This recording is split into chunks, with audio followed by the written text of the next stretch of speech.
How to send LinkedIn posts automatically with n8n. In order to do that, you first need to head over right here into your n8n workflow, and from in there, proceed to click on this plus icon. Once you're in here, this will open this. Proceed to search for LinkedIn. Here's LinkedIn right here. Proceed to click on that and choose right here the action that you want. I'll just choose right here this create post and then connect your LinkedIn account right here. Now you can choose to post it as a person or as an organization if you would want. You can also choose the media category like article or image or normal text. And enter right here the credentials to see option for the person name or ID. You also add several fields right here.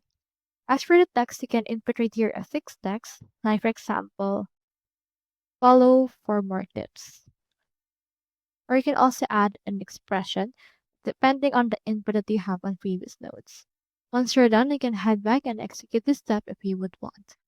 So that's all there is today, and I hope this video helped you out.